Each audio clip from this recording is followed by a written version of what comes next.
Evangelho escrito por Mateus, capítulo de número 16.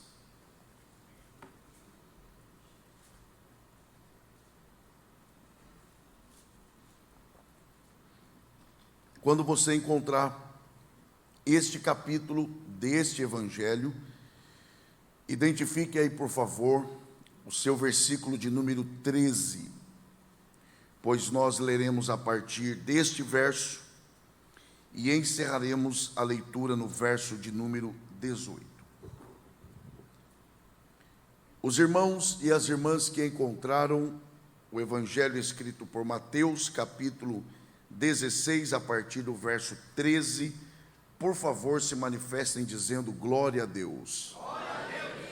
A palavra do Senhor diz assim a nós: E chegando Jesus às partes de Cesareia de Filipe, interrogou os seus discípulos, dizendo: Quem dizem os homens ser o Filho do Homem? E eles disseram: uns, João Batista, outros, Elias, e outros, Jeremias ou um dos profetas. Disse-lhes ele, isto é, Jesus: E vós, quem dizeis que eu sou? E Simão Pedro respondendo disse: Tu és o Cristo, o Filho do Deus vivo. E Jesus respondendo disse-lhe: Bem-aventurado és tu, Simão Barjonas, porque não foi carne e sangue quem tu revelou, mas meu Pai que está nos céus.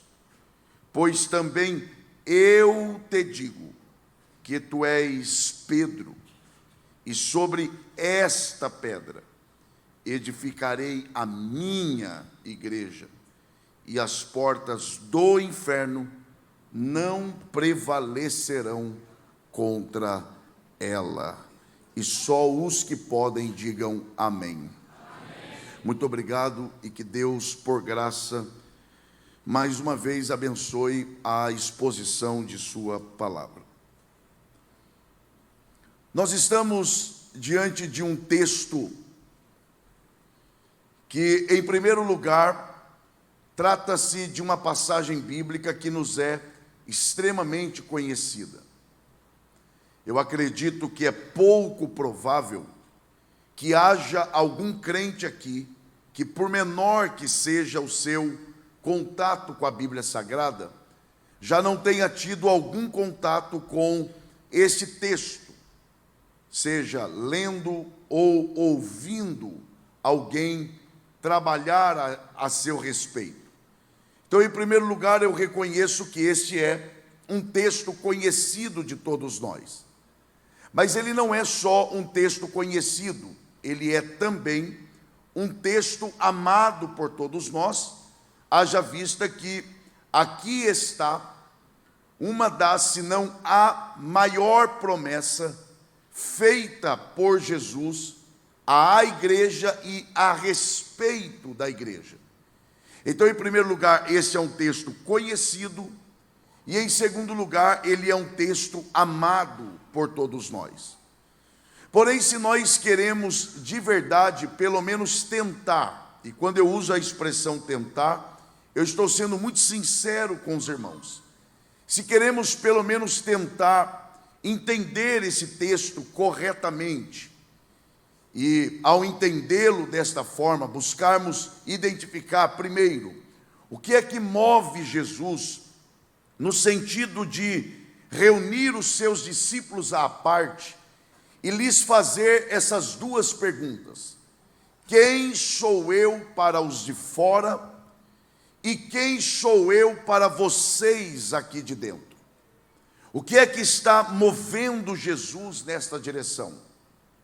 Qual é a motivação de Jesus em separar os seus discípulos para esta conversa íntima, esta conversa à parte.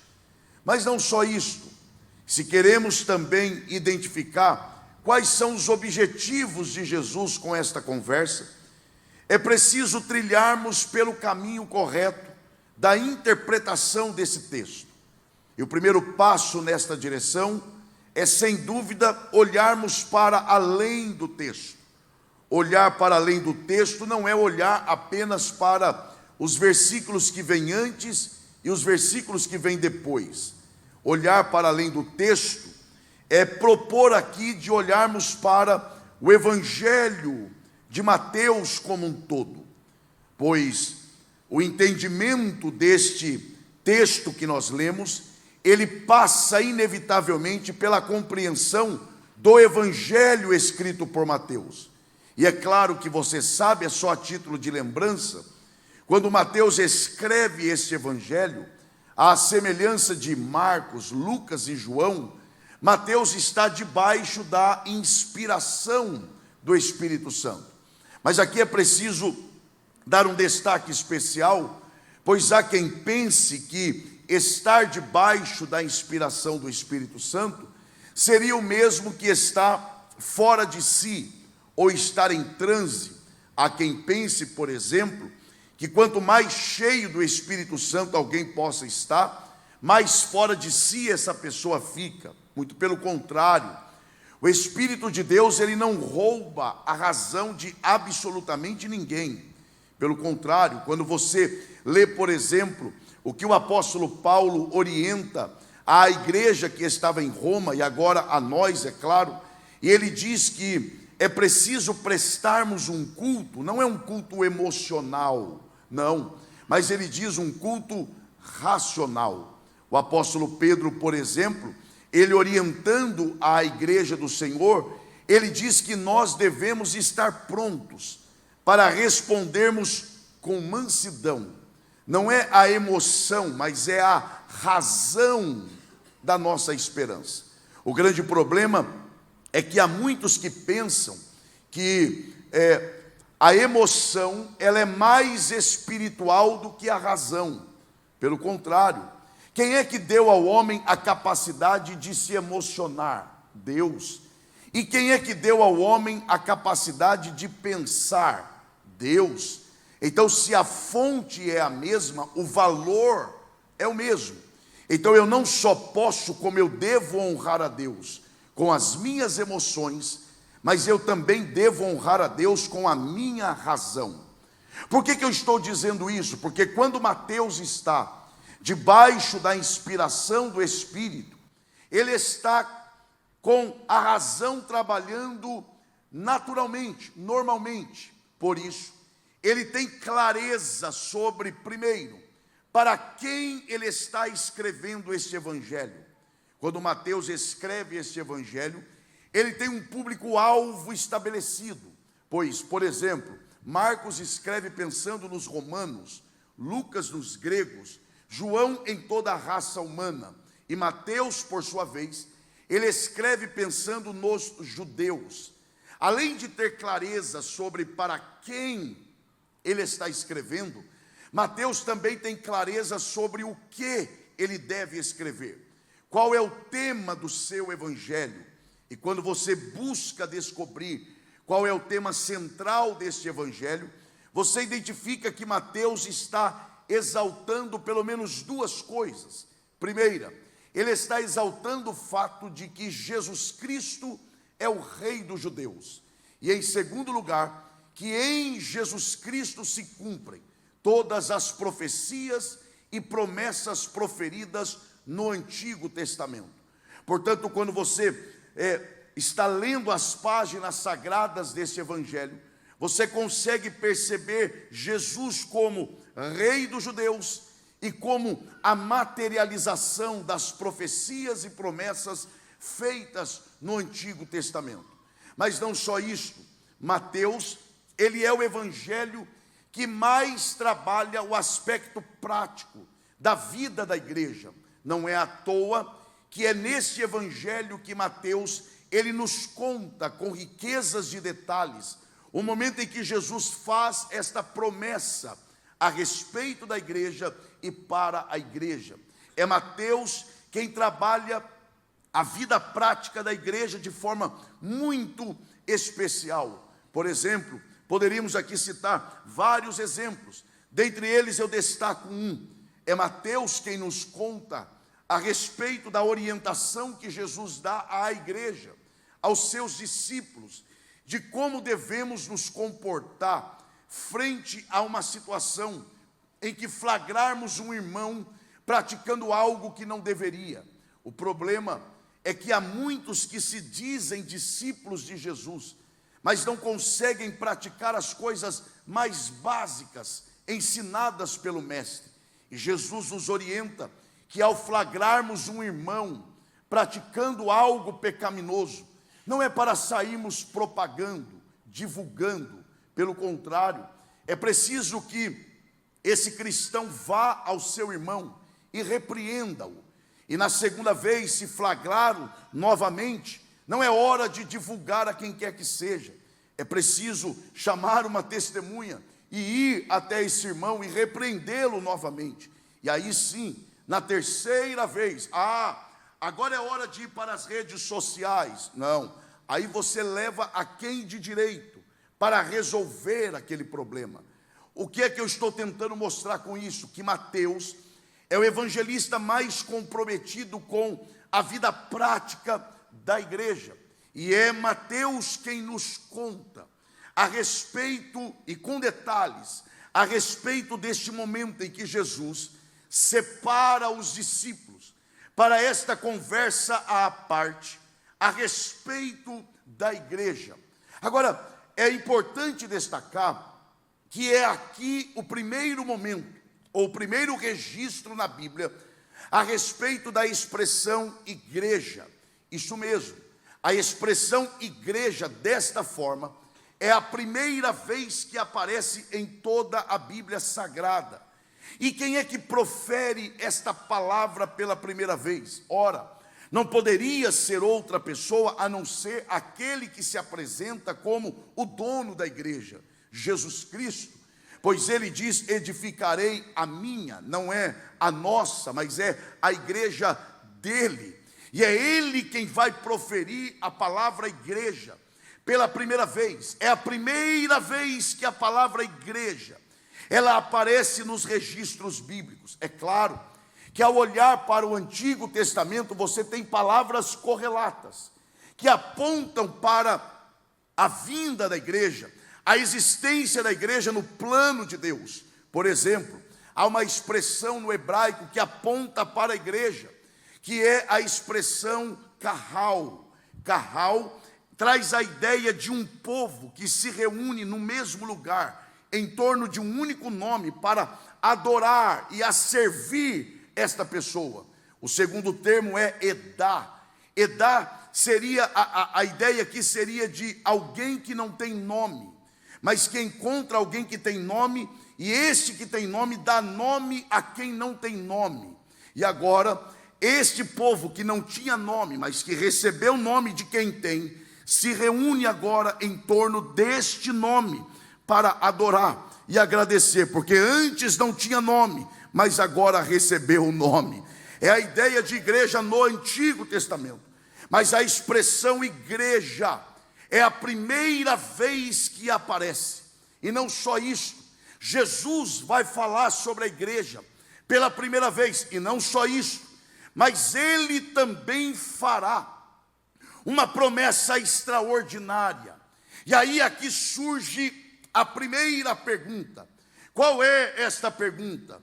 Qual é o lugar que Jesus escolhe para lhe servir de palco, para falar sobre a igreja pela primeira vez? Que lugar é esse que Jesus escolhe para fazer esta promessa?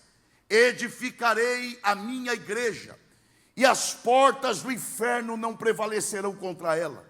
Por certo, muitos de nós escolheriam Jerusalém, a capital social, política, a capital econômica, religiosa, espiritual. Mas o texto sagrado nos informa que Jesus escolhe o que Mateus chama de partes, não é nem Cesareia de Filipe, é partes de Cesareia de Filipe. Ora, por que Jesus escolhe este lugar? Que lugar é este? Quais são as características deste lugar? Quando você busca conhecer as características deste lugar, você percebe inúmeras coisas. Dentre elas, eu quero destacar a que eu considero a principal. Cesareia de Filipe era uma região majoritariamente habitada por gentios, isto é, não judeus. Ou seja, na visão dos judeus, os gentios são aqueles que estão excluídos do plano de Deus. Logo, são considerados por eles como amaldiçoados por Deus. Jesus escolhe Cesareia de Filipe, um lugar considerado pelos judeus como amaldiçoado. Mas não só isto, se este lugar é habitado por gentios, fariseus não habitam aquele lugar. Jesus sabe disso, é claro. Logo, esta escolha é uma escolha também estratégica, porque Jesus sabe que onde ele se encontrava com fariseu, havia debate, havia desconforto, havia embate, havia discussão. Jesus escolhe um lugar no qual ele sabe, fariseu não vai lá, então eu não terei desconforto, eu não terei embate, eu não terei discussão. Ou seja, Jesus escolhe um ambiente de paz para falar sobre a igreja pela primeira vez. E é claro, Jesus está emitindo uma mensagem sem palavras. Qual é esta mensagem? De que ele deseja que a sua igreja seja um lugar marcado pela paz. E não só isto, mas que a sua igreja seja promotora da paz. Porque igreja não é lugar de guerra, igreja não é lugar de dissensão, igreja não é lugar de discussão, igreja não é lugar de disputa, igreja é lugar de reinar a paz. Porque afinal de contas, aqui quem manda é o príncipe da paz. Se você concorda com isso, aproveite e glorifique ao nome do Senhor aqui neste lugar. É nesse ambiente de paz que Jesus, então, ele abre o diálogo com seus discípulos. E é aquilo que eu costumo chamar de uma AGE, uma Assembleia Geral Extraordinária. Jesus separa os seus discípulos e ele tem uma reunião rápida, objetiva, inesperada.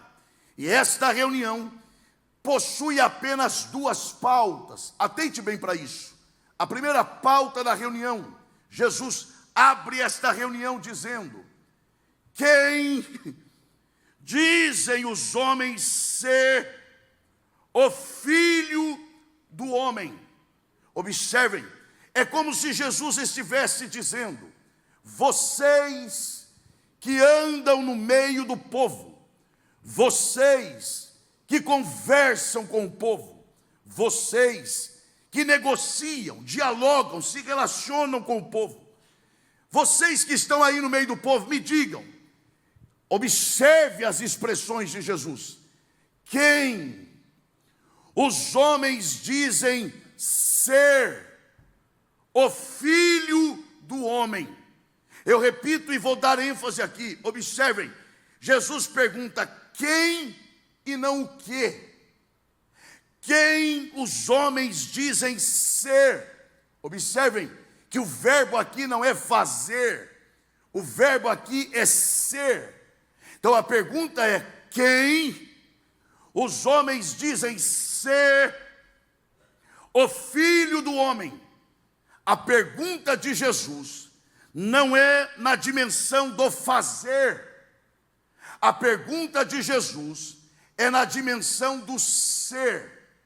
Aqui eu abro um parêntese, porque é muito comum, infelizmente, você encontrar crentes que dizem assim: eu não me importo com o que os outros pensam ou falam sobre mim.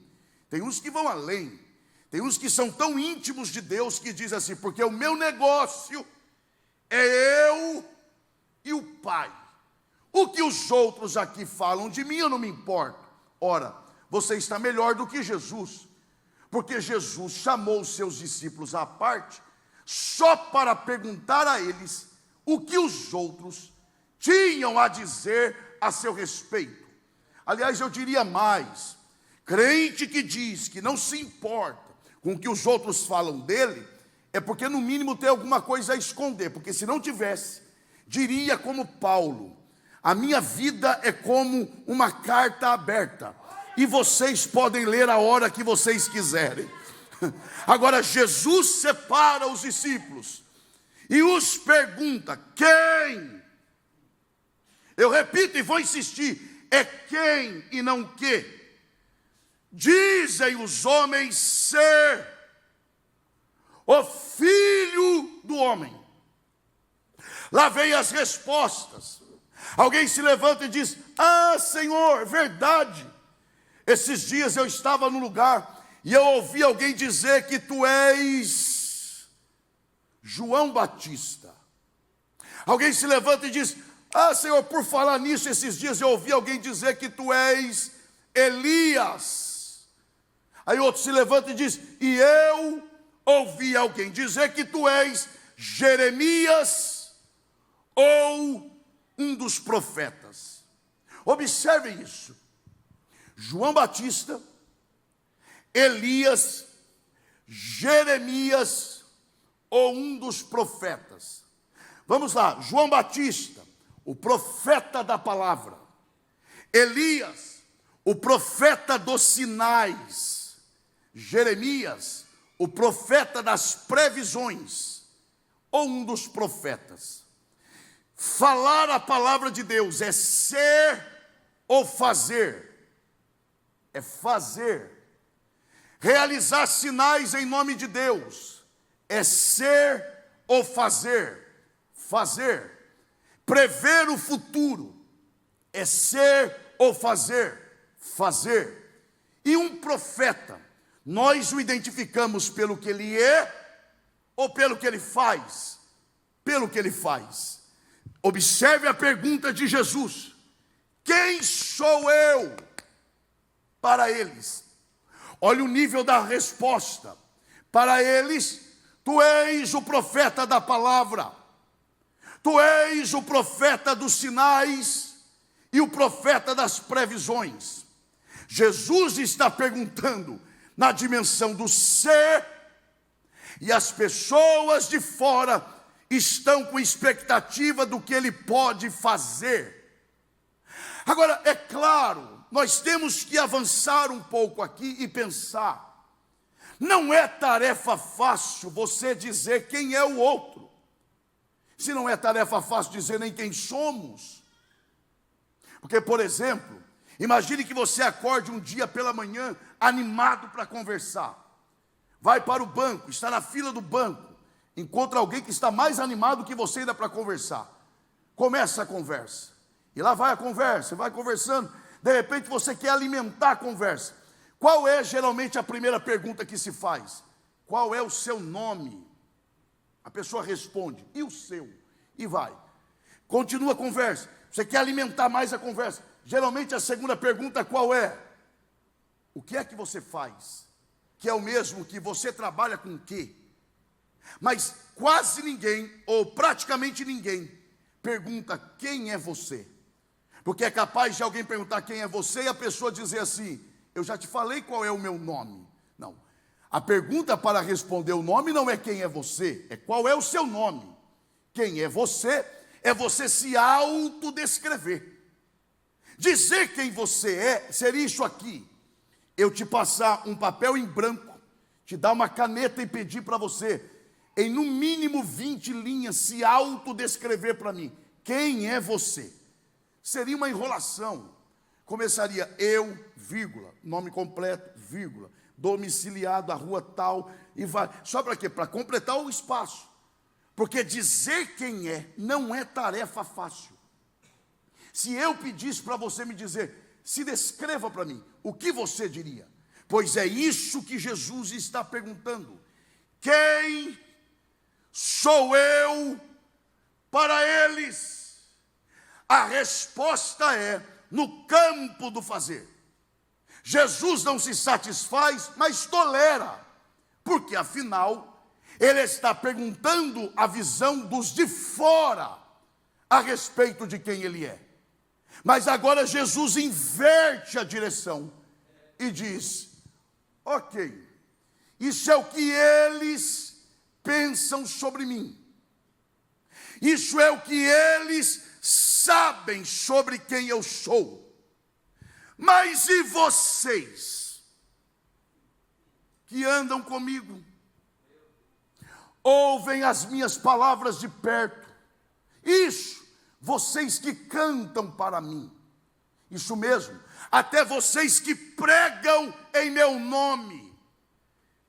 Quem sou eu para vocês?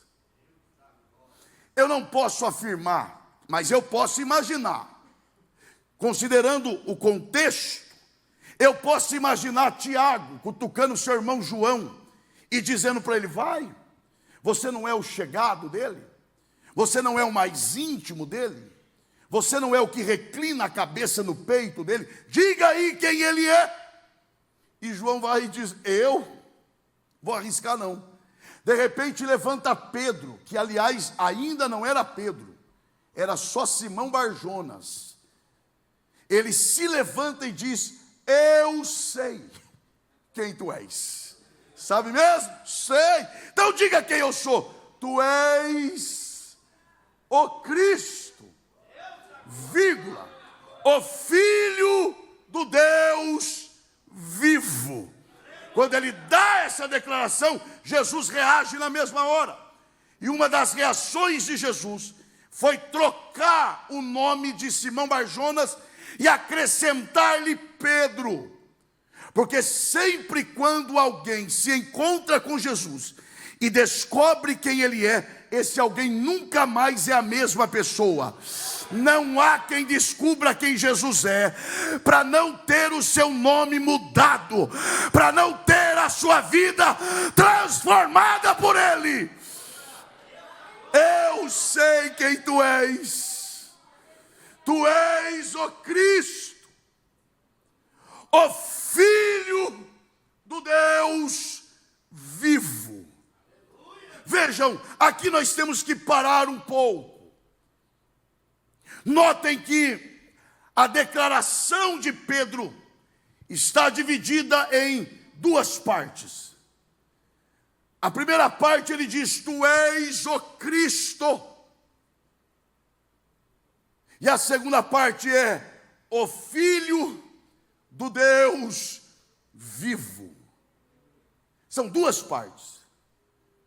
E é interessante porque quando você lê o registro que Marcos faz desse mesmo acontecimento, ele só registra a primeira parte, em Pedro dizendo: tu és o Cristo, ponto final. E por que isso? Por causa do propósito do Evangelho. Mas o certo é que Mateus registra a declaração toda: tu és o Cristo, vírgula, o Filho do Deus vivo. Por quê? Porque se Pedro tivesse ficado só na primeira parte, ele não teria satisfeito o desejo de Jesus. Porque observe que a primeira parte ele diz: tu és o Cristo. Se você pode, diga bem forte para ser uma vez só, por favor, diga Cristo. Claro que você sabe, é só para lembrarmos. O que é que significa Cristo? O ungido. Agora, há pessoas que dizem assim: ó, vem aí pregar fulano de tal, o ungido de Deus. Eu sei que é uma força de expressão, porque na verdade o único que tem o direito de receber o termo o ungido é Cristo, porque ele não é um ungido, ele é o ungido. Então quando Pedro diz tu és o Cristo, ele está dizendo tu és o ungido de Deus. Então vai lá, Cristo, ungido, unção. Se você pode, por favor, diga unção. A pergunta aqui agora é: para que serve a unção? Já viu? Tem crente que diz assim: eu gosto de ouvir fulano de tal cantar. Ah, você gosta por quê? Porque ele é ungido. E por que você afirma que ele é ungido? Não, porque toda vez que ele canta eu sinto um negócio bom. Tá. Já o fulano não é ungido não. Ah, não é não? Não, por quê? Porque quando ele canta eu não sinto nada. Então agora quer dizer que você é o aferidor de unção. Se você sente um negócio bom, é ungido. Se não sente, coitado do irmão, não é ungido. Pregador é o que mais sofre. Viu só como fulano é ungido para pregar? Viu só? Como é que você sabe que ele é ungido para pregar? Olha a voz dele. Olha como ele grita. Não, e olha a velocidade que ele prega. E o outro? Não, o outro não é ungido não. É muito devagar. Então você está me dizendo que quanto mais rápido se prega, é mais ungido. Quanto mais devagar, menos ungido. E nós temos que ter cuidado, porque às vezes nós estamos cultuando o talento e não a Deus. Porque nós só glorificamos quando alguém canta bem. Quando dá o agudo, então, meu irmão, o povo vai alocar, aleluia. Agora, quando o irmão está desafinado, Senhor, tem misericórdia do teu servo. A quem nós estamos cultuando? A Deus ou ao talento das pessoas? Pastor, e o que isso tem a ver? Nós temos que entender o que quer dizer Cristo, ungido, unção. Para que serve a unção? Olhe para o Antigo Testamento e nós entenderemos. E aí aqui cabe uma pergunta. A unção no Antigo Testamento era para todo mundo? Não. Para quem era destinada a unção? Reis, sacerdotes, profetas e juízes. Ou seja, a unção era destinada a quem tinha alguma coisa para fazer. Deus só unge quem tem alguma coisa a ser feita. Hoje eu recebi uma unção no culto. Como é que você sabe? Não, porque eu estava triste e fiquei alegre. Não, você pode ter recebido alegria e não unção. Porque unção só recebe quem quer fazer alguma coisa para o reino. Você quer ser ungido por Deus? Então procure alguma coisa para fazer em favor do reino de Deus na terra. Quem está entendendo a voz de Deus, diga glória a Deus. Diga bem forte, não há unção. Não, isso não é forte, diga mais forte, diga não há unção para desocupados. Tá, e o que isso tem a ver? Quando Pedro diz, tu és o Cristo, é uma declaração bonita? É uma declaração verdadeira? É. Mas ainda está no campo do fazer. Ele está dizendo para Jesus, tu és aquele que é o único, capacitado pelo Pai, de fazer com perfeição o que veio fazer. Isso é bonito, isso é verdade, mas não é o que Jesus perguntou.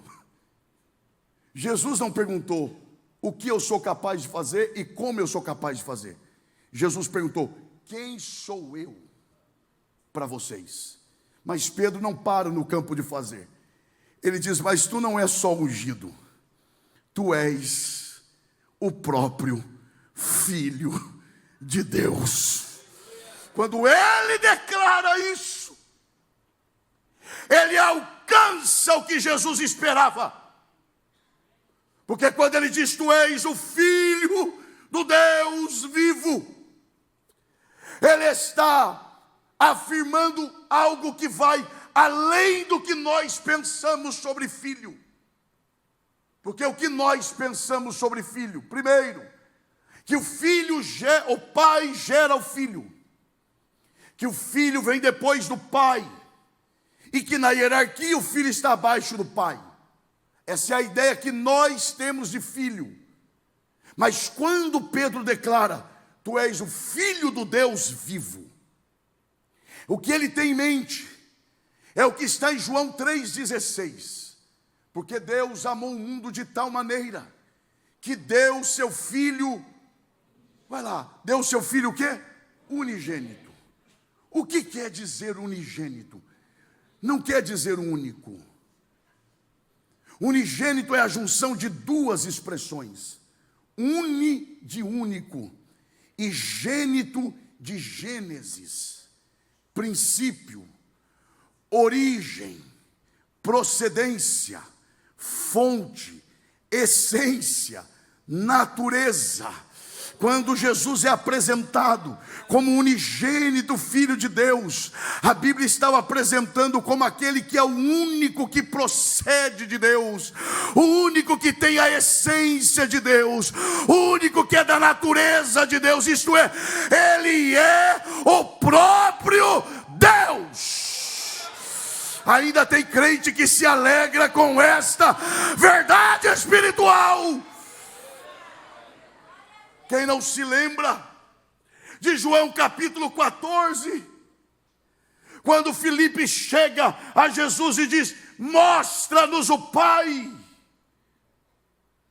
E claramente Jesus fica chateado, porque de bate-pronto Jesus diz: como é que é? Vocês estão comigo há tanto tempo, e a esta altura vocês vêm me pedir para que eu lhes mostre o Pai. Vocês não entenderam que quem vê a mim, vê o Pai? É nesse contexto que Tomé, para não perder a oportunidade, já tinha pedido: então mostra-nos o caminho. Jesus diz: não entendeu nada mesmo, porque eu sou o caminho, e a verdade, e a vida. Agora ele diz assim, ele não diz ninguém vai, porque se ele dissesse ninguém vai ao Pai, ele estaria falando de outro ser, mas ele diz ninguém vem ao Pai. Porque ele diz ninguém vem? Porque quem chegou nele já chegou no Pai. Porque Ele e o Pai é um só. Quem deseja adorá-lo como Deus nesta noite, levante a sua mão e dê o melhor glória a Deus que você pode.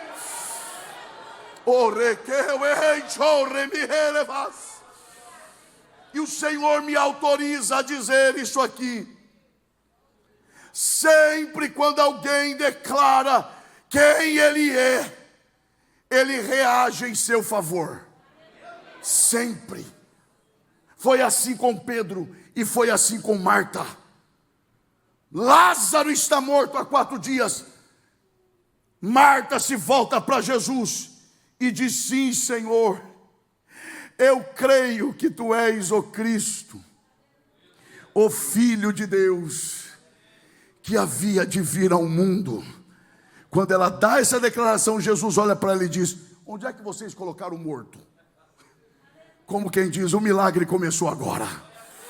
Vamos lá, porque agora vai acontecer o que vocês querem. Sempre quando alguém declara quem Ele é, Ele reage em seu favor. Se você declará-lo Deus nessa noite, Ele reagirá em seu favor. Tu és o Cristo, o Filho do Deus vivo. Jesus olha para Pedro, e eu tenho certeza que, com um olhar de aprovação, e Jesus já diz para Pedro: e você é um bem-aventurado. É bonito isso, mas dá para imaginar, considerando a personalidade de Pedro, ouvindo um elogio desse na frente dos outros? Porque sabe o que quer dizer bem-aventurado ali? Mais do que feliz, diferenciado, alguém que se destacou entre os demais. Imagine Pedro ouvindo isso de Jesus, na frente dos outros. Meu irmão, eu tenho quase, eu não vou dizer que total, mas eu tenho quase certeza que ele deve ter dado aquela olhada de canto de olho, como quem diz: o que eu posso fazer? O que eu posso fazer se eu vi o que vocês não viram? Se eu enxerguei o que vocês não enxergam? Se eu descobri o que vocês não descobriram? O que eu posso fazer? Antes que isso aumentasse, Jesus já quebra Pedro. Bem-aventurado és tu, Simão Barjonas. Sabe por quê? Por quê? Porque eu descobri o que eles não descobriram? Não. Porque eu vi o que eles não viram? Não. Porque eu sei o que eles não sabem? Não. Então por que eu sou bem-aventurado? Porque não foi carne, nem sangue quem tu revelou, mas o meu Pai que está nos céus. Não tem nada a ver com você, Pedro. Porque não foi você que descobriu. Foi o meu Pai que decidiu te revelar. Me parece que a linha aqui é do que Paulo escreve aos Efésios. E eu fico imaginando Paulo, pastor Nilton, me dirijo ao senhor com muito respeito, é claro, Paulo dizendo isso num culto pentecostal. Ele se volta para a igreja em Éfeso, de dentro de uma cadeia, ele escreve dizendo: vocês são salvos. Oh, eu sou salvo? E sabe por que vocês são salvos? Ora, porque eu faço coisas boas? Não. Porque eu sou correto? Não. Porque eu não peco? Não. Porque você não é salvo porque não peca. Você não peca porque é salvo. Eu não sou salvo porque faço coisas boas. Eu faço coisas boas como sinal de que sou salvo. Não é o que eu faço que me faz ser, é o que eu sou que vai me dando graça para fazer. Vocês são salvos pelas minhas obras? Não. Tá, então eu sou salvo por quê? Pela graça. Oh, Jesus. Tá, e para eu acessar a graça, mediante a fé. Tá, a fé sou eu. Não, e isso não vem de vós. É o quê? Dom de Deus. Então a salvação é de quem? De Deus. A graça vem de quem? De Deus. O que me faz acessar a graça? A fé. E quem me dá a fé? Deus. O que me resta para fazer? Ajoelhar, abrir as mãos, baixar a cabeça, receber e agradecer. Não tem nada a ver com a gente. Não tem nada a ver com méritos. É graça de Deus. É graça de Deus. Quem foi alcançado pela graça, levante a mão e adore ao Senhor. É o que Jesus está dizendo para Pedro. Você é um bem-aventurado, porque foi o meu Pai que está nos céus quem tu revelou. Oh. Diga bem forte para sua vez só, por favor, diga: revelação. O que é revelação? Imagine isso aqui, como um véu. Aqui está o véu. Aí estamos nós. E para o lado de cá, ninguém sabe o que tem. Queremos descobrir, mas ninguém tem acesso.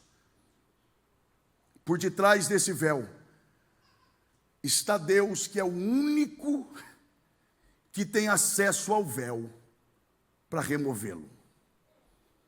Aí estamos nós, aqui está o véu, e aqui atrás está Deus.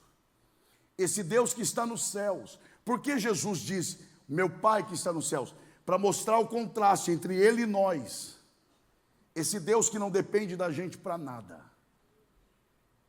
Eu sei que é duro ouvir isso, mas Ele não depende. Se você o adora, Ele é quem Ele é. Se você não o adora, não altera quem Ele é.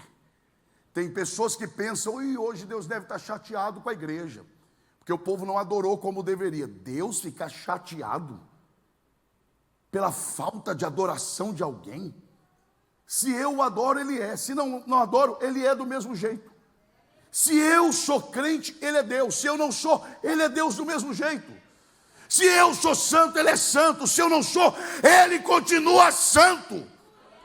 E esse Deus, que não depende de nós para nada, Ele veio e fez isso aqui, ó. Levantou a ponta do véu, e aquilo que eu não via, agora eu vejo. Aquilo que eu não sabia, agora eu sei. Aquilo que eu não acessava, agora eu tenho acesso. Oh, se alegre nesta noite, porque Deus levantou a ponta do véu para nós. Querem ver um fato que retrata isso muito bem? Jesus crucificado. No meio. Por que no meio? Ora, porque de um lado tem um salteador crucificado. Do outro salteador crucificado. Não responda em voz alta, por favor. Quantos dos dois zombaram de Jesus? Alguém poderá pensar, pois eu digo que a Bíblia diz que os dois zombaram. Marcos 15:32 diz, e os, plural, que com ele foram, plural, crucificados, plural, o injuriavam, plural. Quantos estavam crucificados com ele? 2. Quantos zombavam? Os 2. E aquele que clamou? É que ele mudou de ideia. Começou zombando e terminou confessando. E ele confessa o que? Dizendo, Senhor, lembra-te de mim quando entrares no teu reino. Só faz essa declaração quem tem o quê? Fé. Só faz essa declaração quem recebeu o quê? Revelação. E essa revelação é por meio do quê? Da fé. E alguém dirá, mas a fé vem pelo ouvir, e o ouvir da palavra. Alguém vai dizer, mas ninguém pregou. Pregou sim. A atitude de Jesus pregou. Jesus está apanhando e está dizendo, Pai, perdoa-lhes, porque eles não sabem o que fazem. Jesus está sendo crucificado e vai dizendo, Pai, e o ladrão vai ouvindo, quem é esse que chama Deus de Pai? Quem é esse que pede perdão para quem não quer ser perdoado? E quem é esse que pede perdão para quem vai matá-lo? Não só isso, colocam em cima da cruz de Jesus para zombar dele. Esse é o rei dos judeus. Alguém passa lá embaixo e zomba dizendo, esse é o rei dos judeus. Mas Deus é tão poderoso que até zombaria vira pregação. Alguém passa lá embaixo e diz, salvou a tantos. Salve a si mesmo. E o ladrão ouve e diz o que é? Salvou a tantos. Se salvou a tantos, então pode me salvar também. Senhor, lembra-te de mim quando entrares no teu reino. Oh, glória a Deus. Oh, glória a Deus. Essa declaração foi tão verdadeira que Jesus responde dizendo, hoje mesmo estarás comigo no paraíso. Agora, ver em Jesus crucificado que Ele é Senhor, que Ele está acima e que Ele é Rei, é só por revelação. Porque identificar Deus assentado num alto e sublime trono é fácil. Eu quero ver reconhecer Deus crucificado. Aí é só por revelação. Oh, glória a Deus. Quem aqui quer se alegrar porque um dia Deus se revelou a você também? Quem aqui reconhece que um dia os seus olhos foram iluminados e você viu quem Jesus é? Eu começo a encerrar, porque eu sei quando eu estou pregando, eu sei quando eu estou ensinando, mas eu sei quando eu estou profetizando a palavra. E aqui eu vou profetizar o que Deus está colocando no meu coração. Porque há pessoas que questionam dizendo: tá bom, pastor Elias, você está dizendo aí que Deus se revelou a mim. Isso realmente é maravilhoso. Mas por quê? Como portador da revelação de Deus, eu muitas vezes sofro o que, de repente, ímpios que ainda não têm essa revelação não sofrem. Por quê? Às vezes um portador da revelação de Deus sofre o que outros não sofrem. Há uma resposta de Deus para você. Segundo aos Coríntios, capítulo 4 e verso 4. Qual é o contexto ali? Paulo está ausente da igreja em Corinto. E na sua ausência física, falsos mestres adentraram ao seio da igreja e começaram a questionar a autenticidade do ministério de Paulo, dizendo: Paulo não é de Deus. E aqueles irmãos simples em Corinto perguntavam: por que Paulo não é de Deus? A resposta era: porque Paulo vive mais sem dinheiro do que com dinheiro.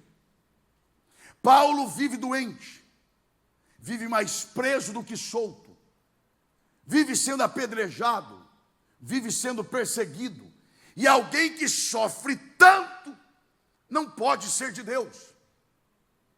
Paulo fica sabendo disso e ele não vai para o debate. Ele apenas escreve uma carta. E ao escrever esta carta, olha o que ele diz. Na segunda carta aos Coríntios, capítulo 4 e verso 4. Olha o que Paulo escreve.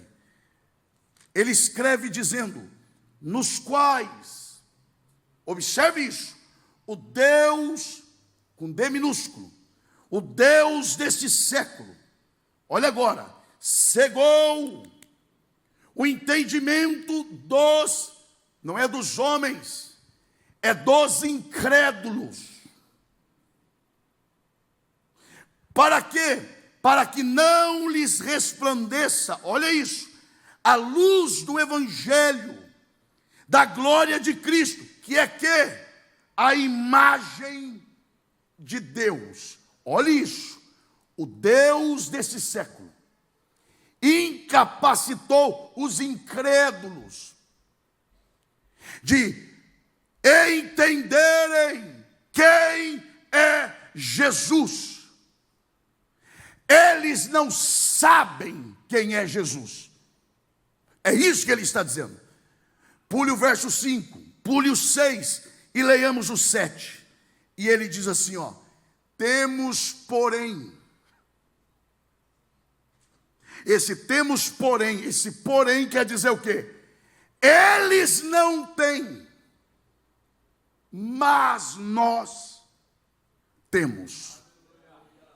Eles não sabem, mas nós sabemos.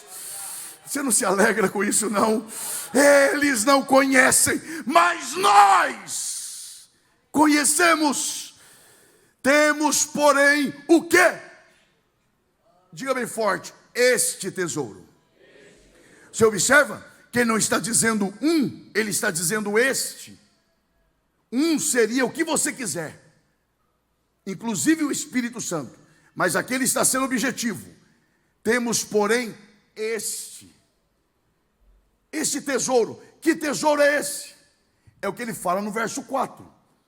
Eles não sabem, eles não têm o entendimento, eles ainda não têm a revelação, mas nós temos. E ele chama essa revelação de quê? Tesouro.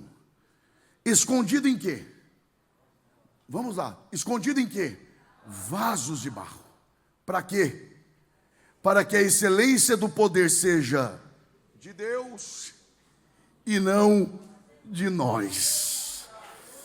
Oh, glória a Deus. Eles não têm, mas nós temos. E este tesouro, esta revelação, este entendimento está escondido aonde? Em vasos de barro. Para que Deus seja glorificado e não nós. Claro, a gente não tem noção do que Paulo quer dizer, porque não é algo inerente à nossa cultura. Mas a igreja em Corinto entende. Porque naquela época o que se fazia, e aqui eu encerro, a pessoa tinha ouro, ela não precisava do ouro naquele momento.